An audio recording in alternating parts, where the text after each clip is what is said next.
proteins perform their task by interacting with other molecules. Today I am going to talk about protein-ligand interactions.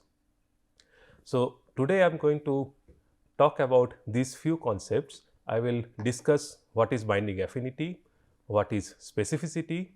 I will give you examples of protein small molecule interactions, and I will also give you examples of protein-protein interactions. And in the next lecture, I will talk about protein nucleic acid interactions. So, these are some examples of protein ligand interactions. One example is where enzymes are natural catalysts. So, most enzymes are proteins and they facilitate or they speed up various biochemical reactions that occur. In order to do that, they have to bind the substrate. So, the first step of any enzymatic reaction is the formation of this enzyme substrate complex. So, this is one example of protein ligand interaction. I will discuss enzymes in great details in next week's lectures. When some enzymes do not work or do not perform their task properly, then it is required to inhibit those enzymes. So, drug molecules or most of the medicines that we take are some form of inhibitors. In this case, these are not substrates, but they look very similar to the substrate. So, in this case, these small molecules, they also bind enzymes and they inhibit the function of the enzymes. So, this is also another example of protein ligand interaction, and we will see one such example today. Apart from that, proteins can also bind to DNA. This is a double stranded DNA and this is a protein. So, this protein called a transcription factor, it binds to DNA in very specific sequence and then it will regulate the activation or the repression of downstream genes. So, transcription factors regulate gene expression and that is done by their specific interaction with specific DNA sequences. Then we will also see later on in this course that proteins can interact with other proteins or other small molecules. So, this Y-shaped protein that you see, these are called antibodies and they can interact with other proteins or other molecules which are called antigens. So, antibody-antigen interaction is another example of a protein ligand interaction. Another very important interaction is the interaction of proteins which are embedded on the cell membrane like this. So, these are cell membrane proteins and these proteins have a special name called receptors. So, these proteins bind to other small proteins which can be hormones, and once they bind, there are some changes that are transmitted through this region down here and they get activated. So, we will see examples of protein tyrosine kinase where they get activated and they will phosphorylate their substrate which results in downstream signaling. So, the hormones, they act as signaling molecules, they will bind to their receptors and that will result in certain signaling events inside the cell. So, this interaction also an important protein ligand interaction, and we are going to see one example of this type of interaction today. So, let us look at the general features of protein ligand interaction. One type of protein ligand interaction is this, where the protein is there and it will bind to the ligand and it will form the protein ligand complex. So, typically we represent it by this equation where P is the protein, L is the ligand. So, both are free and then they come together to form this protein ligand complex. There is a second type of interaction which is called allosteric interaction. In this case, we may have two ligands and they have two different binding sites. So, ligand A binds to this site of the protein and this, once it binds to this site of the protein, it results in a change in the other site of the protein. So, this is called allosteric communication. So, you can see that the shape of this changes. Now, it can bind to the second ligand which is called the ligand B. So, then we have this complex where the protein is bound to both the ligand A and the ligand B. So, we can write it in this manner: there is protein, there is ligand A, there is ligand B. Ligand A binds to the protein first, results in some conformational change and then only ligand B binds. So, this is called allosteric interaction because binding of the first ligand results in a change in the second binding site which is at a distant location. So, this is called allosteric communication and now the second ligand binds. So, I will talk about examples of this allostatic interaction in the next lecture in more details. So, today we are mostly going to focus on non-allostatic interactions. And if I talk about non-allostatic interactions, it can also be classified into two types. The first type is called lock and key binding. So, in this case the protein has a particular shape where the ligand binds. So, we can call this as the active site. The ligand has a particular shape, and you can see that these two shapes are complementary of each other, and then the ligand binds and it fits perfectly into this active site. So, this type of interaction is reminiscent of a lock and key interaction. So, there is a key which has a perfect complementary shape to the lock, so that the key will bind the lock. Another type of interaction is called induced fit binding. So, in this case the active site is slightly different than the shape of the ligand. So, you can see that this is not complementary to this. So, when the ligand comes, it will most probably form some loose interaction, and that results in a conformational change of this active site, so that it will look very similar to this, and then the ligand will fit. So, this binding induces a change in the active site, which results in perfect fitting or perfect binding of the ligand. So, this type of interaction is called induced fit binding, and examples of both are seen throughout different interactions in nature. So, let us talk about the thermodynamics of this interaction. So, here we have two entities, the free protein, the free ligand. So, let us say the free protein has a free energy which is somewhere here. So, in the y axis we are plotting the Gibbs free energy, and the x axis are all these different conformations. So, this is the free protein, it has a certain free energy. This is the free ligand, it has a certain free energy, and if we add these two, we get the total free energy or the combined free energy of the free protein and the free ligand. Now, when this ligand binds to this protein, the complex is formed. If the free energy of this complex is less than this combined free energy, then we will call this as a spontaneous reaction, which means that when the ligand binds to the protein, the total free energy is decreased. So, this will be a spontaneous reaction, right. So, let us look at it in more details, and how can we quantify something like this. So, this is the free protein, this is the free ligand, and it forms the complex. So, there is something called dissociation constant that we use to define how tightly the ligand binds to this protein.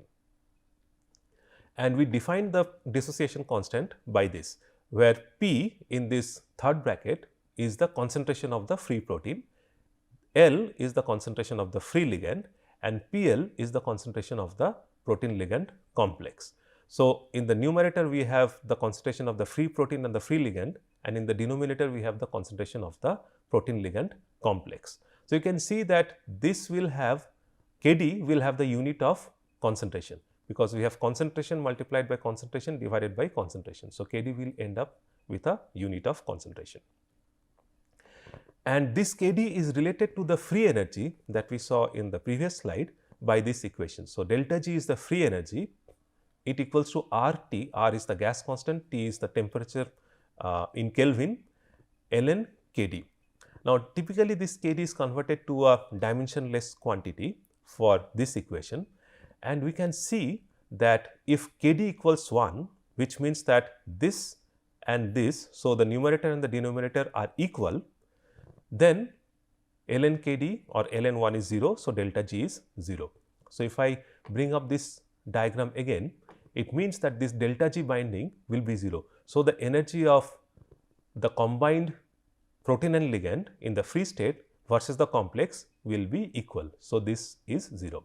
So, this is not favorable, but for this to be favorable, delta G has to be negative. So, if delta G is negative, then this is negative, which means that Kd should be less than 1, and I will show you typical values of Kd that are found in nature for different types of interactions. So, this is the thermodynamics. What about the kinetics? Because the ligand will bind to the protein to form the complex. So, that is the forward reaction, but then this ligand can also diffuse out because there is no covalent interaction here. So, whatever bonds are there. So, again these are typically hydrogen bonds, electrostatic interactions and hydrophobic interactions. So, it can also break those bonds and come out. So, that will be the reverse reaction, and that is the dissociation. So, the forward reaction is the association, the reverse reaction is the dissociation, and these two reactions are given by two reaction rates. The forward will be given by this reaction rate constant called K on, and the reverse one will be given by the rate constant called K off, denoted as K off. And we can write this kinetic equation where dPL dt is the rate of formation of this complex. So, the rate of formation of this complex depends on the forward reaction. So, the rate constant multiplied by the concentration of the free protein and the free ligand minus the reverse reaction. So, K off multiplied by the concentration of the protein ligand complex. At equilibrium, what we are going to get is the rate of formation of the complex and the rate of dissociation of the complex will be equal. So, this left hand side will be equal to 0, and what we will get? We will get K off by K on will be equal to PL divided by, so P times L divided by PL, right, or in other words that is KD. So, KD is related to this on and off rate constants as follows: KD equals to K off by K on. But remember that this is valid only under equilibrium condition. So, how do we measure this KD? I will discuss this in more details in the last week's lecture, where I will talk about different biophysical and biochemical experiments, but this is a brief introduction of all such experiments.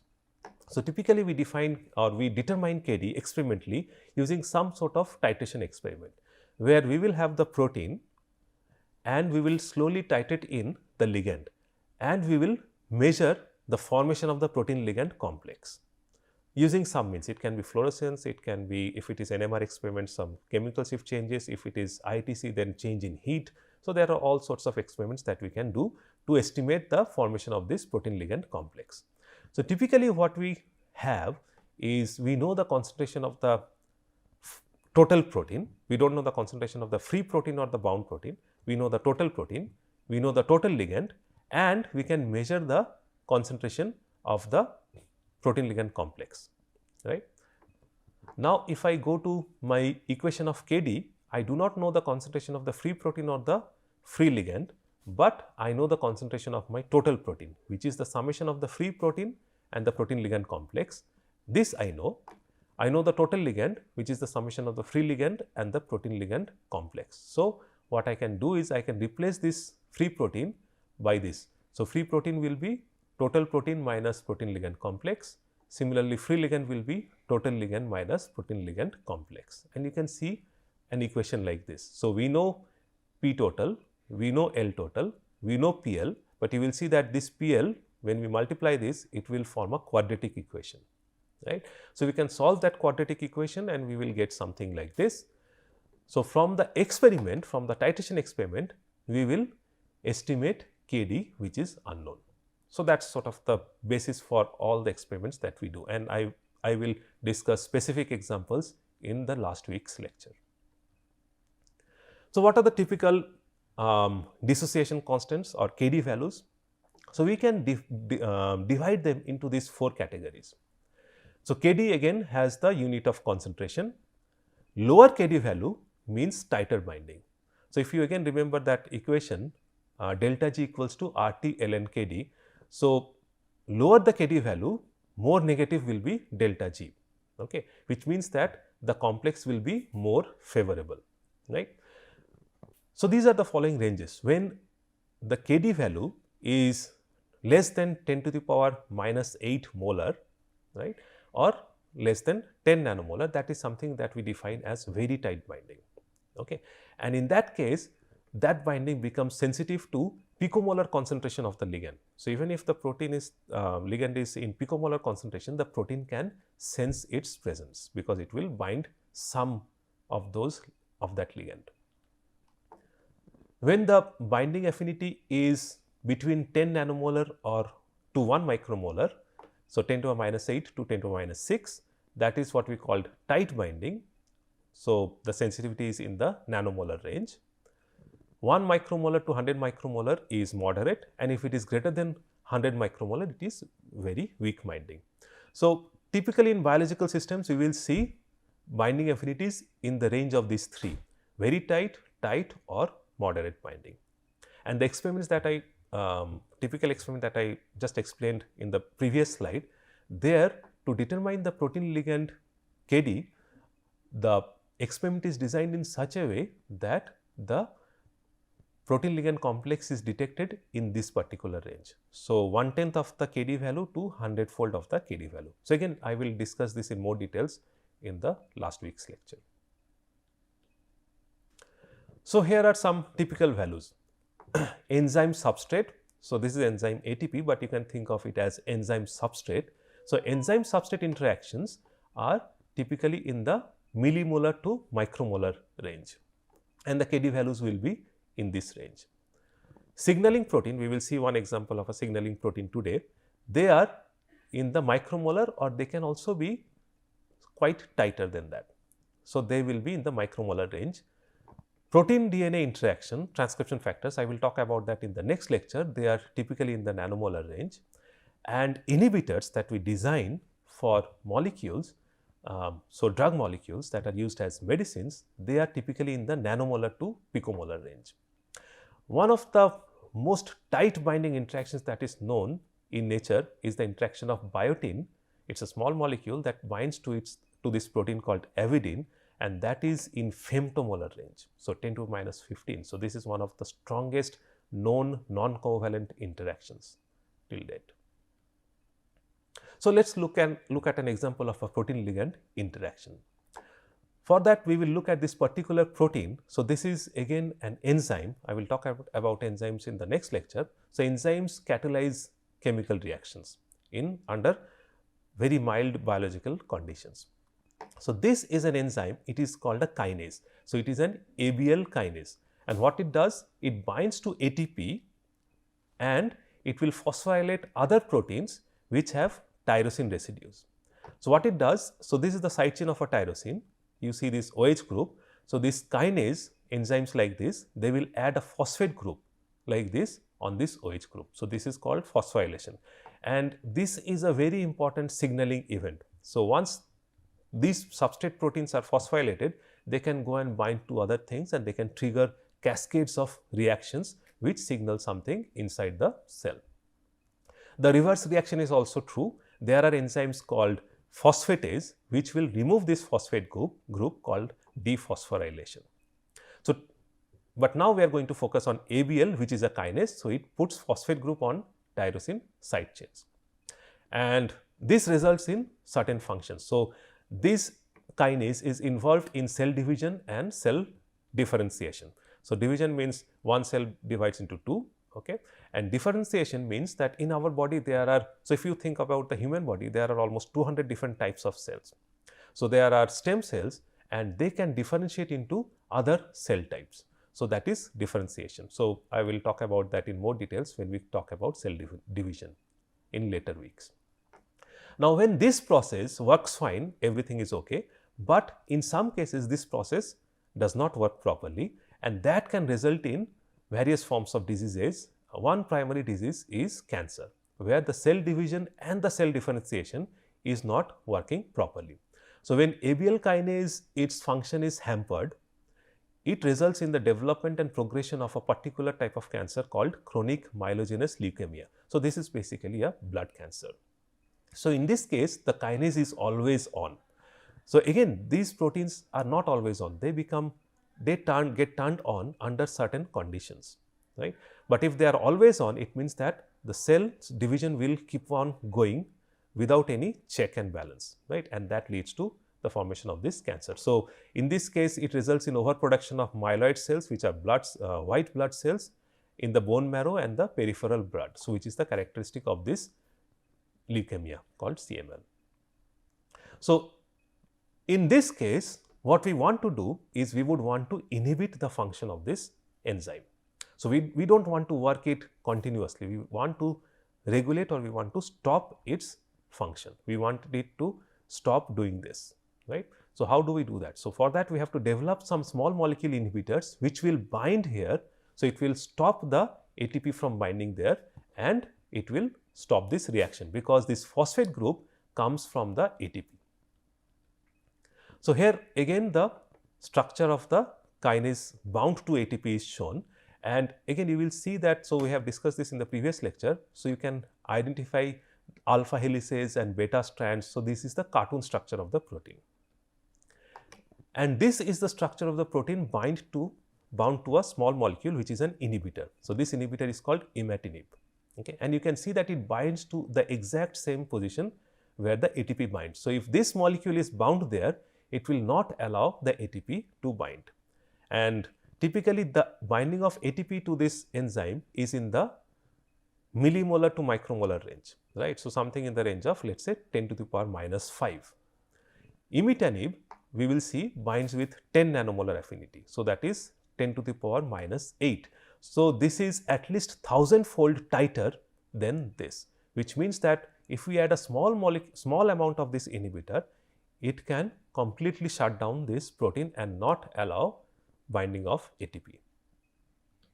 So, how does imitanib look? It looks like this, and if you look at this and if you consider the structure of ATP, you will see they look very different.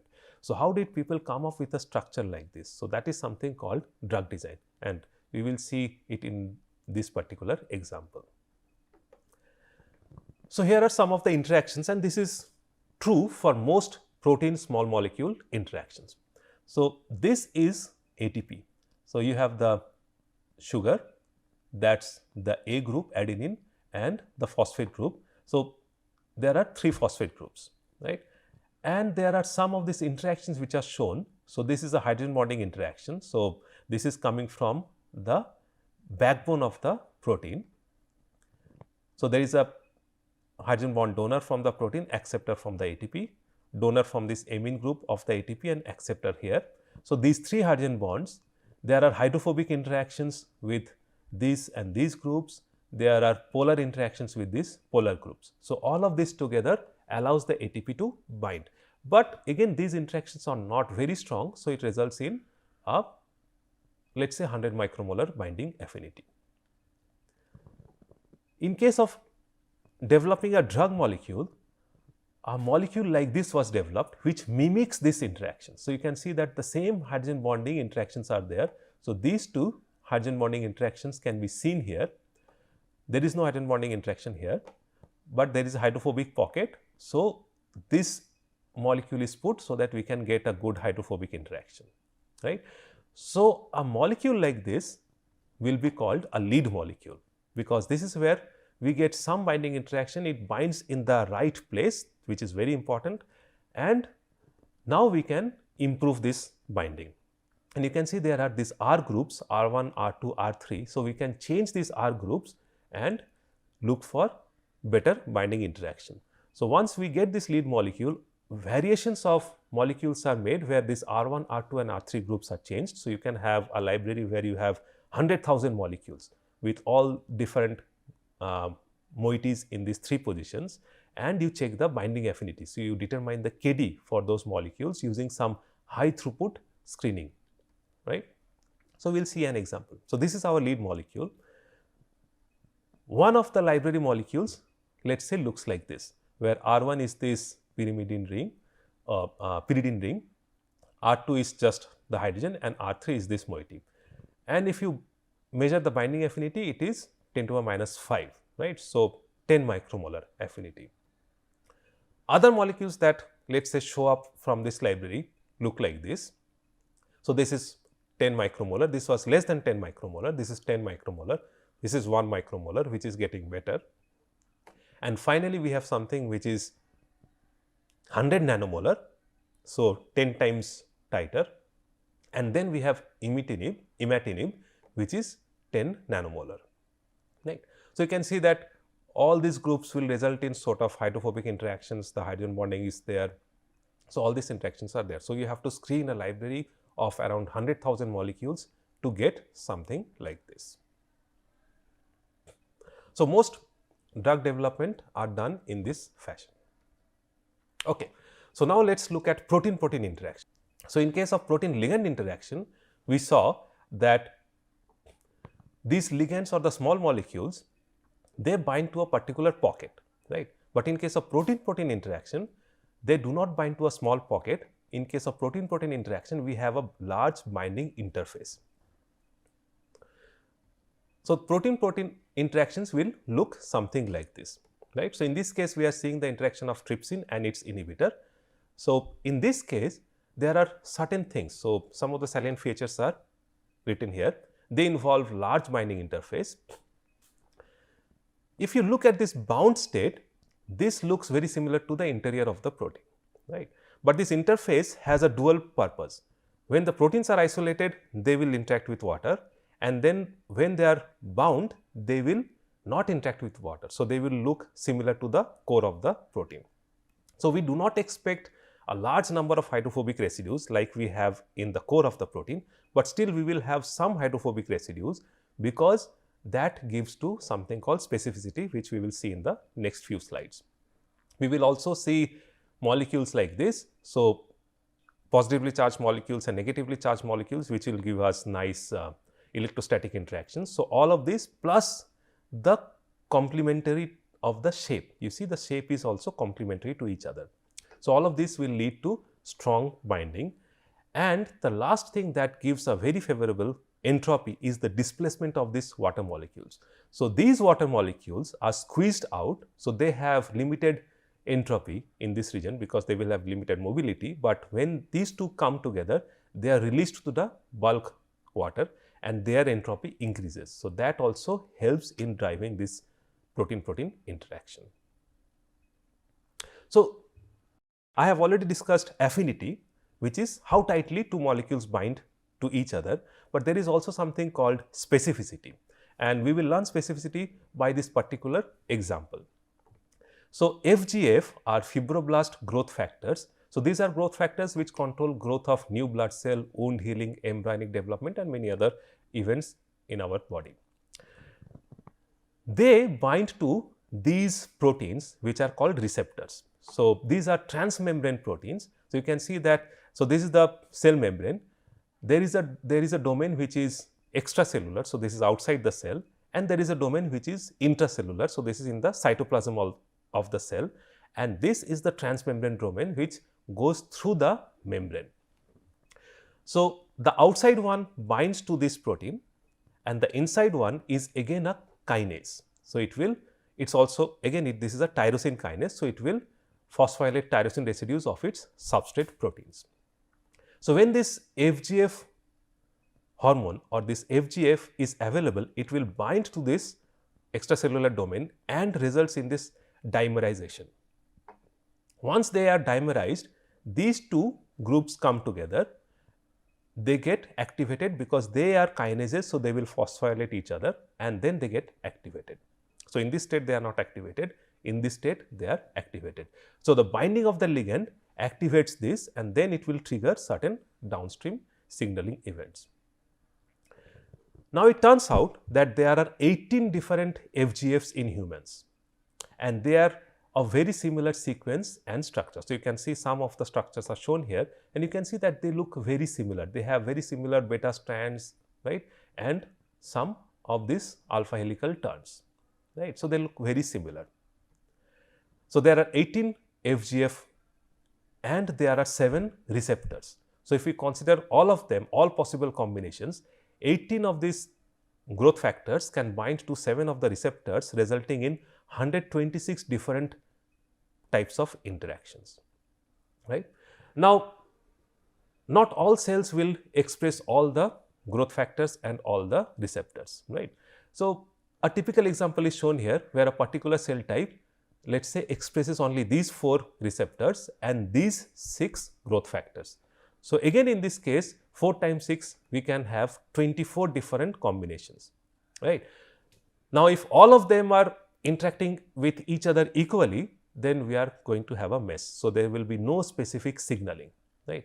So for that, what is needed is that these receptors should bind to these growth factors in some degree of specificity, and we will see some examples. For example, if I pick up these 3, So, these solid lines mean that there is a strong interaction, right. So, if you see 3, there is not much interaction with 1, 3, there is a weak interaction with 2C, 3 has a very strong interaction with 2B, and 3 has no interaction with 3C. So, which means that FGF3 is specific to FGFR 2B. So, this is a specific interaction. On the other hand, if we look at FGF1, then you can see that it is interacting with 1C, 2C, 2B and 3C, right. So, it means that FGF1 is not very specific with respect to these 4 receptors. So, it is the combination of all these interactions where there are some very strong specific interactions, they will determine the overall fate of signaling that is transmitted inside the cell. So, whatever you see here, so you can pause the video and look at it carefully, you will see that there are some interactions which are absent and then there are some interactions which are very strong. So, this is also shown in the tabular form here. So, this is FGF1 and you can see that it binds to these 4 receptors with very similar affinity 10 to the minus 7, 10 to the minus 7, 10 to the minus 7, this is 10 to the minus 8. This last one is actually an artificial receptor that was designed. So, FGF1 is not very specific, but if you look at FGF5, there is not much detectable interaction here, not much detectable interaction here or here, but it binds to FGF2C. So, FGF5 is highly specific to the receptor 2C, right. Similarly, 3 is highly specific to 2B, it binds to 2C with some affinity and it does not bind to 1C and 3C, right. So, this is called specificity, that protein-protein interaction and even protein-ligand interaction. So, you can, for example, an enzyme can have all sorts of molecules which are protein together that look very similar, but it will bind to only its substrate, right. So, only one kind of sugar molecule, it will not bind to other sugar molecules, right. So, this type of interactions are called highly specific interaction and this is something that is very important. So, in case of protein ligand interaction, there are 2 important factors. The first one is affinity and the second one is specificity. So, again these are the books that you can follow for the topics that I have covered, and thank you.